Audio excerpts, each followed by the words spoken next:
오늘 여러분과 함께 나눌 말씀은 모세의 금수저 이야기, 모세의 금수저 이야기라는 제목을 가지고 함께 은혜를 나누려고 합니다. 이제 민족의 명절인 추석이 되었으니 좋든 싫든 가족을 만나게 될 것입니다. 가족을 만났을 때 자랑할 것이 많은 분도 계시겠지만 반대인 분도 계실 것입니다. 숙모가, 형수가, 재수씨가 자랑할 것을 생각하니까 막 벌써부터 머리가 지끈거리는 분도 계실지 모르겠습니다. 혼자 있을 때는 그럭저럭 살만한데 다른 가족을 만나서 비교가 되니까 내 인생은 무엇인가? 내 인생은 가치가 있는 것인가? 내가 가진 수저의 색깔은 어떠한가? 이런 질문을 하게 되지 않으셨습니까? 그리고 어떤 답을 얻으셨습니까? 오늘 우리는 모세라는 이 위대한 인물에 대해서 살펴보려고 합니다. 그 어떤 수저를 가지고 태어났는지, 그리고 오늘 본문에서 얼마나 번쩍거리는 금수저가 되었는지, 그런 모세를 하나님은 또 어떻게 이끄셨는가를 살펴보고자 합니다. 그리고 모세의 이야기를 쓰셨던 하나님은 나의 이야기를 어떤 이야기로 써내려가고 계시는가를 우리가 한번 생각해 보려고 합니다. 여러분, 그러므로 모세의 금수저 이야기, 이 제목을 가지고 하나님께서 나를 어떤 인생으로 이끌고 있으신가를 생각하시는 이 시간 되시기를 주님의 이름으로 축원합니다. 첫 번째, 하나님은 수저의 색깔 정도는 얼마든지 바꾸실 수 있으십니다. 하나님은 수저 색깔 정도는 바꾸실 수 있죠. 오늘 본문의 주인공 모세의 이야기는 이 영화의 소재가 될 정도로 굉장히 흥미진진한 내용입니다. 신데렐라 이야기처럼 아주 보잘것없는 히브리 아기가 애굽의 왕자가 되었다는 그런 이야기니까요. 그래서 만화 영화로도 애굽의 왕자 이렇게 갖고 모세에 대한 이야기가 나옵니다. 여러분 보십시오. 모세는 사실 흙수저로 태어났었습니다. 흙수저 정도가 아니었습니다. 독수저였습니다. 태어날 때부터 죽을 수밖에 없는 운명, 그것이 바로 모세 이야기의 시작이었습니다. 잘 아시는 것처럼 430년 전에 야곱의 가족들, 그러니까 모세의 가족들이죠. 모세의 그 조상들, 그 야곱의 가족들 70명이 애굽으로 이주했습니다. 고대 근동에 흉년이 들어서 먹을 것이 없었기 때문에 이렇게 먹을 것을 얻기 위해서 애굽으로 이사를 했던 것입니다. 그곳에는 야곱의 아들 요셉이 미리 가 있었습니다. 애굽 전체를 총괄하는 총리가 되어서 바로 왕 다음으로 높은 권세를 누렸던 사람이 요셉이었습니다. 그가 7년의 풍년을 잘 관리함으로 애굽의 7년 흉년을 아무런 어려움 없이 살도록 지혜롭게 통치하였던 사람입니다. 그러한 그의 업적 때문에 야곱의 70명 가족도 그곳에서 잘 살 수 있었던 것입니다. 그런데 이제 430년의 세월이 흘러가니까 당연히 요셉을 알지 못하는 애굽 왕이 생겨났고, 그 왕은 히브리 민족을 견제하고 두려워했던 것입니다. 왜냐하면 장정만 60만 명, 아주 그 큰 힘 있는 남자만 60만 명 대민족으로 성장을 하였으니까 이제 위협적으로 느껴졌던 것입니다. 그래서 애굽 왕이 어떻게 해서든지 히브리 민족을 이렇게 누르려고 했습니다. 진흙을 빚어서 벽돌을 찍어내는 아주 모진 노역을 이렇게 하게 만들어서 그렇게 했지만 소용없었습니다. 벽돌 만드는 재료를 주지 않았습니다. 그래도 소용이 없었습니다. 산파들에게 하여튼 남자 아기가 태어나면 무조건 다 죽여라 이렇게 말했는데도 소용이 없었습니다. 결국은 남자아이는 무조건 죽이라는 남아 대학살 명령까지 내렸던 것입니다. 모세는 지금 그 명령이 떨어졌을 무렵에 히브리 민족의 아들로 태어났으니까 이건 죽을 운명이었던 것입니다. 그러니까 수저로 말하면 흙수저만도 못했습니다. 흙수저는 가난할 뿐이지 살해 위협은 받지 않지 않습니까? 여러분, 그래서 오늘 읽은 본문을 보니까 하나님께서 그 끔찍한 수저를 가지고 태어난 그 모세의 수저 색깔을 극적으로 바꾸시는 내용입니다. 그는 태어나 석 달 동안 부모의 용기로 목숨을 부지할 수 있었습니다. 나 점점 자라서 이제 목청이 커졌기 때문에 더 이상 숨길 수 없게 되었습니다. 그래서 부모는 갈대 상자 안에 모세를 넣고는 나일강에 떠내려 보냈습니다. 죽으면 죽으리라, 에스더의 고백처럼 그런 비장한 심정으로 떠내려 보내었던 것입니다. 모세의 부모가 그냥 보내었을까요? 얼마나 하나님께 기도를 간절하게 했겠습니까? 모든 것을 하나님께 내어 맡기면서 하나님, 이 모세를 지켜주세요. 죽으면 죽으리라. 이런 심정으로 그렇게 모세를 떠내려 보내었을 것입니다. 여러분, 어떻게 되었습니까? 하나님께서 죽으면 죽으리라 각오로 떠내려 보낸 모세를 죽도록 내버려 두실까요? 여러분, 아니지요. 그를 구해 주셨는데 그의 수저 색깔까지 바꾸어 주신 줄 믿으시기 바랍니다. 우리 출애굽기 2장 5절 6절 같이 읽겠습니다. 시작. 바로의 딸이 목욕하러 나일강으로 내려오고 시녀들은 나일강가를 거닐 때에 그가 갈대 사이에 상자를 보고 시녀를 보내어 가져다가 열고 그 아기를 보니 아기가 우는지라 그가 그를 불쌍히 여겨 이르되 이는 히브리 사람의 아기로다. 아멘. 여러분, 마침 그때 바로의 딸이 목욕하러 나일강으로 내려왔습니다. 갈대 상자를 보았습니다. 가져오라고 명령 내렸습니다. 그 속에 있던 아기 모세를 보았습니다. 그때 아기가 울기 시작했습니다. 여러분, 절묘한 타이밍이죠. 모세까지 정말 마치 감독이신 하나님의 지시를 따라서 아기 모세까지 최고의 연기를 한 장면 한 장면 영화를 찍듯이 일이 진행되었던 것입니다. 그리고 공주가 그를 불쌍히 여겼더라. 이 대사로 지금 이 이야기는 클라이맥스를 장식했습니다. 할렐루야. 그렇게 해서 유모를 구하게 되었고 이제 모세의 친어머니인 요게벳이 유모로 채용이 되었습니다. 우리 출애굽기 2장 9절 10절 함께 읽겠습니다. 시작. 바로의 딸이 그에게 이르되 이 아기를 데려다가 나를 위하여 젖을 먹이라. 내가 그 삭슬 주리라. 여인이 아기를 데려다가 젖을 먹이더니 그 아기가 자라매 바로의 딸에게로 데려가니 그가 그의 아들이 되니라. 그가 그의 이름을 모세라 하여 이르되 이는 내가 그를 물에서 건져내었음이라 하였더라. 아멘. 여러분, 그래서 모세가 어떻게 큽니까? 애굽 왕궁의 비용으로 그 젖을 먹으면서, 그것도 자기 엄마 젖 먹으면서 월급 받아가면서 그렇게 성장했습니다. 어느 정도 커서는 이제 정식으로 바로 왕궁의 왕자가 되었습니다. 할렐루야. 그러니까 하나님께서 모세의 수저를 어떻게 바꾸어 주셨다는 것입니까? 금수저로 바꾸어 주셨습니다. 금수저도 그냥 금수저입니까? 금수저 중에 금수저, 왕금수저로 바꾸어 주신 줄 믿으시기 바랍니다. 여러분, 사람들이 수저 이야기를 하는 이유가 뭡니까? 여러분, 수저 색깔은 태어날 때 한번 결정되면 잘 바꿀 수가 없으니까 수저 이야기를 하는 것 아니겠습니까? 수저가 만약에 중국집 일회용 나무젓가락 같다면 수저 이야기를 할 필요가 없겠지요. 그런데요, 우리 하나님은 어떤 분이시라고 말씀합니까? 그 수저의 색깔을 바꾸실 수 있는 분이신 줄로 믿습니다. 그렇습니다. 우리 하나님은 수저의 색깔을 바꾸실 수 있으십니다. 사무엘상 2장 6절 7절 말씀. 여호와는 죽이기도 하시고 살리기도 하시며 스올에 내리게도 하시고 거기에서 올리기도 하시는도다. 여호와는 가난하게도 하시고 부하게도 하시며 낮추기도 하시고 높이기도 하시는도다. 아멘. 여러분, 하나님은 이렇게 우주 만물을 말씀으로 창조하신 분이시기 때문에 모든 것을 하실 수 있으십니다. 전능자이시니까요. 여러분, 그러므로 수저의 색깔까지도 바꿀 수 있는 주님을 바라보시며 믿음 위에 든든히 서시기를 주님의 이름으로 축원합니다. 두 번째, 수저 색깔보다 중요한 것은 하나님의 손길, 즉 구원이라는 사실입니다. 여러분, 모세의 이야기는 수저 색깔의 이야기가 아닙니다. 수저 색깔이 중요한 것이다 이렇게 말씀하지 않으십니다. 오히려 수저 색깔 같은 것은 전혀 중요하지 않다라는 것을 모세 이야기를 통해서 보여주고 있습니다.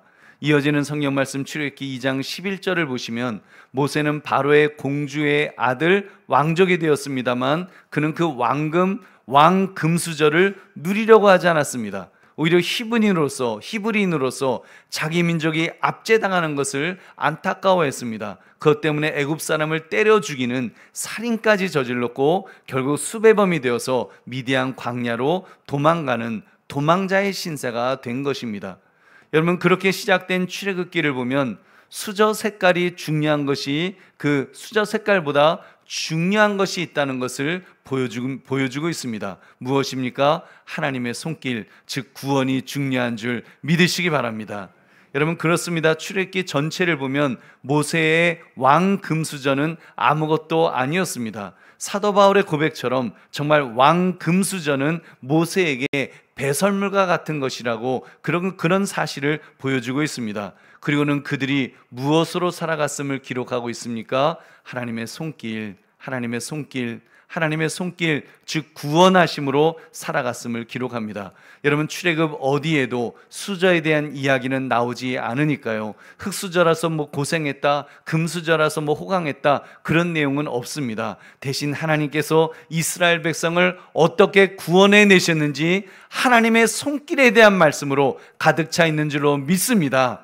여러분 모세가 도망자로 40년을 미디안 광야에서 방랑 생활을 하다가 이제 나이 80세가 되어서 애굽으로 돌아왔습니다. 하나님께서 모세를 통하여 이제 이스라엘 백성을 구원하시기로 작정하셨기에 그는 지도자가 되어서 그 바로 왕 앞에 서게 된 것입니다. 여러분 이제 모세는 진짜 금수저를 가지고 태어난 사람과 그 바로 왕은 진짜 금수저를 가지고 태어나서 금수저로 죽는 그런 사람과 대면하게 되었습니다. 바로왕, 정말 평생을 금수저만 누렸던 바로왕과 맞대결을 하는 것입니다. 여러분 대조적으로 모든 금수저를 잃어버리고 정말 알거지가 된 모세였지만 하나님이 함께 하실 때 얼마나 놀라운 구원을 맛보게 되었는지요. 여러분 승리자는 모세였는 줄 믿으시기 바랍니다.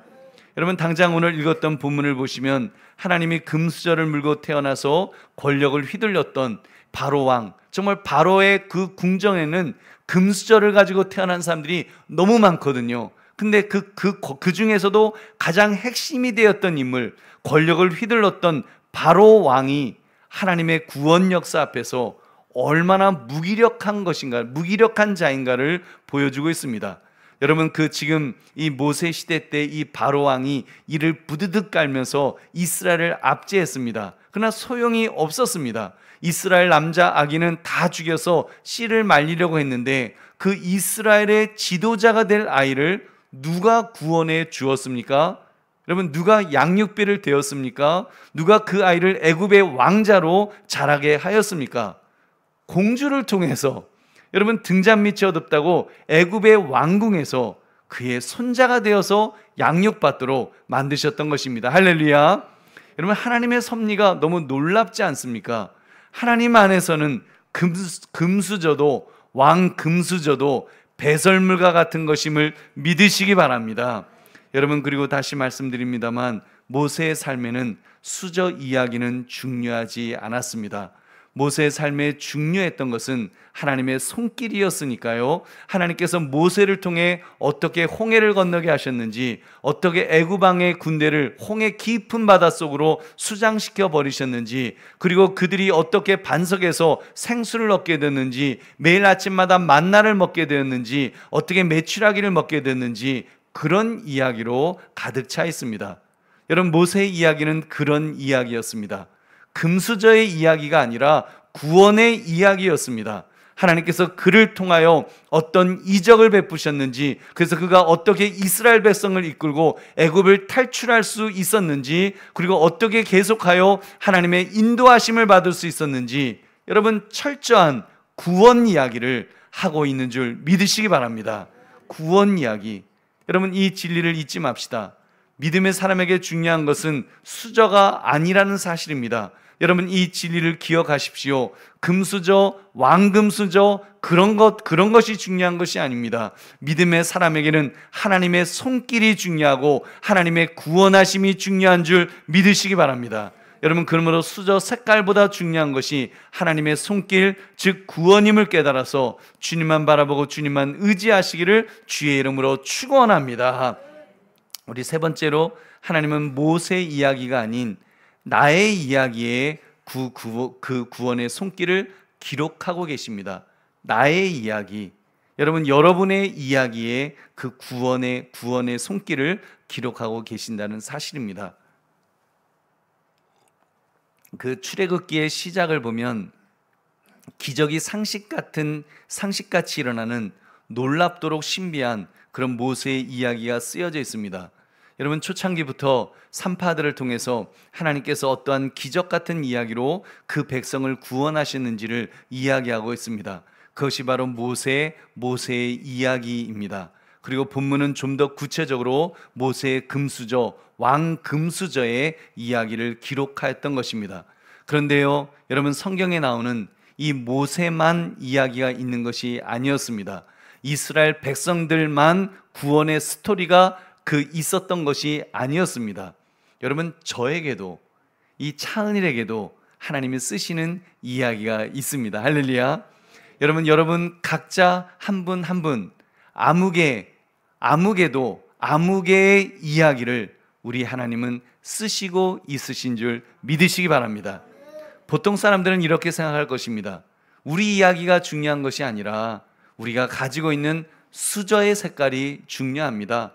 나는 금수저를 가지고 싶은 거예요. 금수저만 있으면 됩니다. 뭐 스토리고 뭐고 다 필요 없습니다. 그냥 금수저를 주세요. 하나님은 말씀하십니다. 수저의 색깔이 중요한 것이 아니란다. 그 수저의 색깔은 언제든지 얼마든지 내가 바꾸기를 원하면 바꿀 수 있단다. 중요한 것은 하나님의 손길, 즉 구원이 중요하단다. 여러분, 이 말씀을 하시는 줄 믿으시기 바랍니다. 여러분, 그래서 하나님은 저에게도 너를 위한 차은일의 이야기를 쓰고 있단다라고 말씀해 주십니다. 그래서 설교 말씀을 준비하면서 정말 캐캐 묵어서 먼지가 하얗게 쌓여있던 저의 이야기책을 펼쳐보았습니다. 거기에는 모세의 이야기 못지않는 멋진 구원의 이야기가 과거부터 현재까지 진행형으로 적혀지고 있었습니다. 저는 청소년기에 트럭에 한번 치였고 또 버스에도 한번 치여봤습니다. 그때 한 4, 5m 멀리까지 붕 떠서 정말 날아갔던, 여러분, 그 아련하게 정말 여러분 그 사람이 날 때 그 시간이 얼마나 길게 느껴진지 아십니까? 정말 내 인생이 다 보일 정도로 붕 하고 뜨면서 여러분 별별 생각이 다 드는 그런 위기에서도 하나님은 저를 구원해 주셨던 그 이야기가 있었습니다. 제가 힘들었을 때, 정말 제가 방황했을 때 저를 물끄러미 지켜보아 주셨던, 끝까지 기다려 주셨던 하나님의 사랑 이야기가 적혀 있었습니다. 저를 성경 공부를 통해서 만나 주시고 그 하나님이 얼마나 위대하시고 얼마나 사랑이 많으시고 그리고 얼마나 오래 참으시는지, 그런 이야기를, 저의 이야기를 여러분 책 속에 모두 기록해 놓으셨던 것입니다. 그리고 무엇보다도 정말 모세만큼 극적으로 정말 저를 이끄셨던, 모세만큼 극적으로 저를 이끄셨던, 저는 기억도 제대로 못하는 놀라운 구원 이야기를 적어 놓으셨습니다. 여러분, 제 얼굴에 있는 여기 이렇게 보시면 여기 상처, 까만 기미처럼 여러분 보이죠? 근데 기미가 아니라 사실은 화상을 입은 그 흉터입니다. 모세는 날강에 빠져 죽을 상황에서 갈대 상자에 담겨서 구원을 받았습니다만 하나님은 저를 소뚜껑 위에 태워서 구원하셨다는 사실이 있습니다. 여러분, 이번 말씀을 준비하면서 제가 다시 한번 그때의 상황을 제가 한번 되짚어 보았습니다. 어렸을 때는 그냥 그러려니 했던 그냥 상처 화상 입었나 봐 그랬었는데, 어른이 되어서 철이 들어서 그 상황을 복기하고 또 복기해 보았더니 너무 놀라운 사건이 숨어 있었습니다. 옛날에는요, 여러분, 부엌에 부뚜막이 이렇게 있었습니다. 아시죠? 그 방이 있으면 밑에 부뚜막이 있고 그 부뚜막에는 이렇게 보통 그 물솥을 걸어갖고 거기 물을 팔팔 이렇게 끓였습니다. 당시 한 2-3살쯤가 기억도 못하죠. 저는 그 기어 다닐 때 그때 방문을 기어 나와서 부엌으로 내려가다가 떨어져서 물솥 뚜껑 위에 떨어져서 그 뚜껑을 타고 미끄러지듯이 아래로 떨어졌던 것입니다. 그래서 여기 화상을 제가 입었습니다. 말씀을 준비하면서 제 스스로에게 질문해 보았습니다. 만약 그 솥뚜껑이 미끄러져 내리지 않고, 솥뚜껑이 그렇잖아요. 미끄러져 내릴 수도 있지만 팔라당하고 뒤집힐 수도 있죠. 팔라당하고 뒤집어졌다면 그 2살짜리 아기는 어떻게 되었을까? 여러분, 그러니까 하나님은 모세의 이야기만 쓰셨던 것이 아니라 사실은 차은일 목사의 이야기도 쓰셨던 것입니다. 여러분, 그럼 저의 이야기만 하나님은 쓰셨을까요? 아니요. 여러분 각자의 이야기가 하나님의 생명책에는 쓰이고 있다는 사실입니다. 여러분, 그 사람이 금수저로 태어났는가, 은수저로 태어났는가, 동수저로 태어났는가, 흙수저로 태어났는가, 그런 질문과는 비교할 수 없을 어마어마한 구원의 이야기가 여러분에게 있으실 것입니다. 여러분, 어떤 분은 자동차 박치기를 했는데 자동차는 박살이 났다고 합니다. 근데 자기는 머리에 작은 수박만한 홍만 이렇게 부풀어 올랐지만 살려주셨다는, 여러분, 그런 장로님의 이야기를 들어보았습니다. 여러분, 또 그런 암흑의 장로님, 그런 이야기만 있는 것이 아니죠. 그런 구원의 역사는 지금도 쓰여지고 있습니다. 어떤 분은 심장으로 가는 혈관이 막혀서 수술을 받기도 하고, 대수술로 심장을 열어야 되는 가슴이 뻥 뚫린 그런 장로님도 계십니다. 어떤 분은 뇌쪽 문제로 두개골을 여는 수술을 받기도 하고, 어떤 분은 필름이 끊겨서 앞으로 고꾸라지기도 하시고, 어떤 청년은 예후가 너무 나쁜 병일지 모른다는 의사 선생님의 말씀 때문에 검사 결과가 나올 때까지 지옥을 오르락내리락 하기도 하고, 정말 암 수술로, 코로나로, 다리 수술로 정말 오랫동안 다리를 그냥 오픈해 놓고 있어야 되는, 다리가 그냥 잘려진 채로 있어야 되는 그런 고통도 있고, 정말 상상할 수 없을 정도로 끔찍한 그런 질병에서 구원하시는 하나님의 섭리가 있어 왔습니다. 경제적인 문제로 벼랑 끝에 서 있는 그런 경험을 하시는 분들도 계실 것입니다. 자녀를 앞세우는 그 어떤 세상의 위로도 감당하기 힘든 그런 아픔을 겪는 분들도 계십니다. 이단의 문제로 절망을 느끼는 분들도 계시고, 정말 일일이 나열하려면 몇 시간이 걸려야 될 그런 이야기들이 있습니다. 그 밖에도 말 못할 이유로 언급하지 않는 것까지 정말 많은 이야기들이 있습니다. 왜요? 하나님은 모세의 이야기처럼 바로 그분의 이야기를 쓰시기 위해서, 바로 그 성도님의 이야기를 쓰시기 위하여 그런 시련을 겪게 하셨던 것입니다. 여러분, 그런 시간이 세상 사람들은 저주라고 말할지도 모릅니다. 재수가 없으니까 그런 일을 당한 거지, 복이 많은 사람은 그런 일을 당하지 않아, 그렇게 말할지 모릅니다. 과연 그럴까요? 여러분, 세상은 그렇게 말할지 모르지만 하나님은 그렇게 말씀하지 않으십니다. 하나님은 무엇이라고 말씀한다고 했습니까? 약할 때 강함을 주신다고 했습니다. 할렐루야. 여러분, 지난주 사도 바울의 고백을 기억하실 것입니다. 사도 바울이 자기에게 있던 육체의 가시가 너무 괴로워서 제거해달라고 3번씩 기도했지만 하나님께서는 이렇게 말씀하셨다고 했습니다. 고린도서 12장 9절 말씀 함께 읽겠습니다. 시작. 나에게 이르시기를 내 은혜가 내게 족하도다. 이는 내 능력이 약한 데서 온전하여짐이라 하신지라. 그러므로 도리어 크게 기뻐함으로 나의 여러 약한 것들에 대하여 자랑하리니 이는 그리스도의 능력이 내게 머물게 하려 함이라. 아멘. 하나님의 능력은 우리의 약한 데서 온전하게 나타난다고 말씀합니다. 그 약한 부분, 그 부족한 공간, 그 빈 공간이, 정말 빈 숟가락 같은 그 공간이, 그 빈 공간이 그리스도의 능력을 머물게 하는 그릇이 되는 줄로 믿습니다. 하나님은 그렇게 저와 여러분의 이야기를 써나가시는 것입니다. 모세의 이야기를 쓰셨던 것처럼 말입니다. 여러분, 그런데요, 우리는 사실 모세의 이야기, 모세의 금수저 이야기와 비교할 수 없는 어마어마한 이야기를 근본으로 가지고 있습니다. 하나님께서 이미 우리에게 기본으로 주신 선물이 있습니다. 너무 크신 선물, 너무 귀해서 그 값없이 은혜로 주신 선물 말입니다. 그것이 무엇입니까? 하나님의 아들 예수 그리스도. 여러분, 그분의 이야기를 우리 이야기의 시작이 되도록 만들어 주신 줄로 믿습니다. 그러니까 저와 여러분의 이야기의 시작은 예수 그리스도시라는 사실입니다. 그 하나님의 아들이 2000년 전에, 내가 태어나기도 전에, 여러분이 태어나기도 전에 십자가에서 죽으심으로 우리의 구원을 완성해 놓으셨습니다. 이미 완성해 놓으신 상태로 저와 여러분이 태어나게 하셨으니까, 여러분, 우리는 어떤 수저를 가지고 태어난 사람들입니까? 우리는 왕금수저가 아니라 우리는 하늘 수저를 가지고 태어난 자들인 줄 믿으시기 바랍니다. 로마서 8장 17절 같이 읽겠습니다. 시작. 자녀임은 또한 상속자 곧 하나님의 상속자요 그리스도와 함께한 상속자니 우리가 그와 함께 영광을 받기 위하여 고난도 함께 받아야 할 것이니라. 아멘. 우리는 하늘의 상속자, 하늘 수저를 가지고 태어났다는 것입니다. 그리고 우리가 받았던 고난들, 앞으로 받을 고난까지 사실은 무엇이라고요? 바로 그 그리스도와 함께 영광을 받기 위한 것이라고 그렇게 말씀하고 있습니다. 그러니까 그 고난은 축복을 위한 과정인 줄로 믿습니다. 축복의 통로인 줄 믿으시기 바랍니다.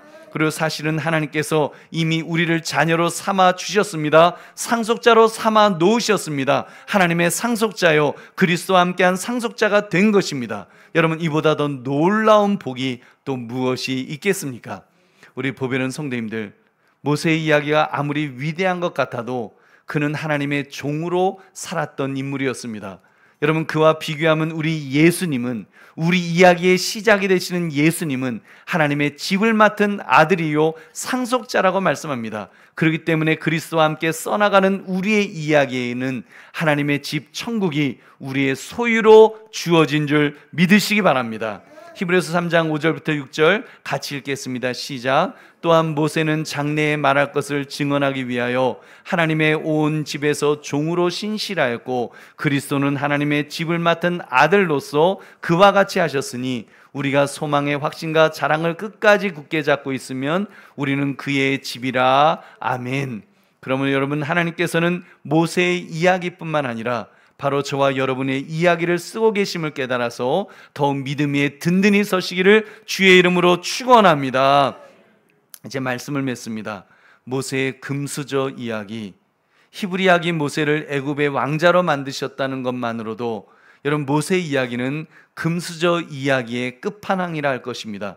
그러나 모세의 이야기에는 사실 수저는 빠져 있습니다.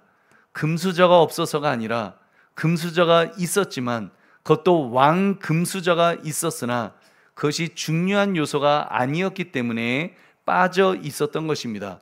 무엇이 중요하다고 했습니까? 하나님의 손길, 즉 구원의 이야기가 중요하다고 했습니다. 그렇다면 우리의 이야기는 너무나도 완벽한 성공 이야기가 아니겠습니까?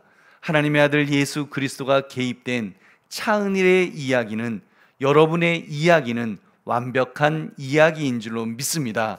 가장 위대한 이야기였습니다. 가장 영광스러운 이야기임에 틀림없습니다. 왜냐하면 하나님의 아들 예수 그리스도를 통한 구원의 이야기이기 때문인 줄로 믿습니다. 여러분, 지금 죽어도 천국 갈 수 있다고 하는 바로 구원의 이야기인 것입니다. 살면 좋고 죽으면 더 좋다고 말할 수 있는 구원의 이야기, 확실한 구원의 이야기가 우리에게 있는 줄 믿으시기 바랍니다.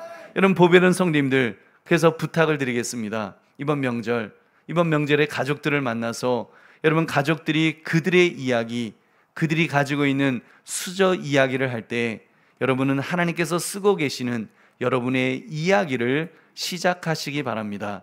수저 이야기 말고 하나님의 손길, 구원의 이야기를 여러분 말하시기 바랍니다. 혹시 여러분 중에 금수저쯤 되는 것을 가지고 계시더라도 진정 믿음의 사람이라면 그걸 배설물처럼 여겨야 되지 않겠습니까? 그래야 여러분이 교만하지 않고 겸손한 모습으로 가족들을 대하겠죠. 그래서 가족들이 여러분을 보면서, 성공한 여러분을 보면서 정말 안무개를 보니까 역시 예수 믿는 사람은 다르구나, 예수 믿는 사람은 잘난 체하지 않고 예수 믿는 사람은 정말 겸손하게 그 바라보고 있는 그 눈의 시각이 다른 곳에 있구나, 하늘에 있구나, 여러분 그렇게 감복할 것입니다. 설령 형제 중에서 금수저를 휘둘러도 거기에 휘둘리지 마십시오. 비굴하지 마십시오. 나의 이야기, 하나님께서 써내려가고 계시는 구원의 이야기, 가장 소중한 이야기를 여러분 품으시기 바랍니다. 그리고 그 이야기를 말하시기 바랍니다. 담대하게 말할 수 있어야 됩니다. 그래서 안무개는 다르구나, 저도 예수님에게 쟤는 미쳐 있구나라고, 쟤는 예수님에게 미쳐 있는 사람이구나, 내가 소중하게 여기는 이런 그 세상의 금수저를 배설물처럼 여기고 있구나, 참 이상해졌다. 여러분, 신기해하기라도 여러분을 만났을 때 안무개를 보니까 참 신기하다, 쟤 어떻게 쟤 저렇게 됐지, 그런 신기해하는 그런 여러분 변화가 있어야 될 줄로 믿습니다.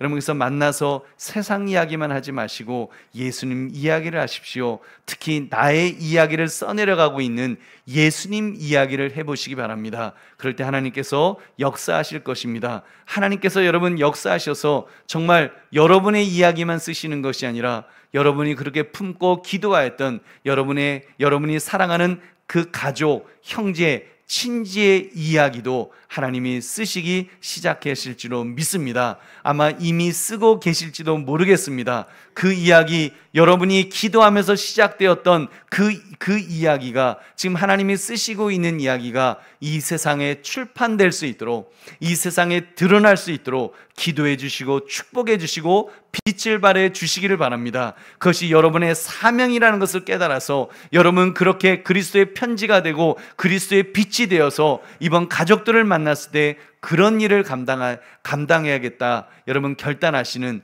저와 여러분 되시기를 주의 이름으로 축원합니다. 그러므로 모세의 금수저 이야기, 이 말씀의 제목처럼 하나님이 써내려 가시는 여러분의 구원 이야기를 여러분 읽으시면서 또 주님 바라보고 주님 의지하며 그 이야기를 전할 수 있는 저와 여러분 되시기를 주님의 이름으로 축원합니다. 우리 함께 기도하겠습니다. 말씀 생각하시면서 하나님 그렇게 살기를 원합니다. 모세의 금수저 이야기, 그것이 아니라 나의 이야기를 쓰고 계시는데 그 구원의 이야기를 참으로 가족들에게, 친지들에게 전할 수 있는 믿음의 장부 되게 해달라고 우리 주여 한번 외치고 기도하겠습니다.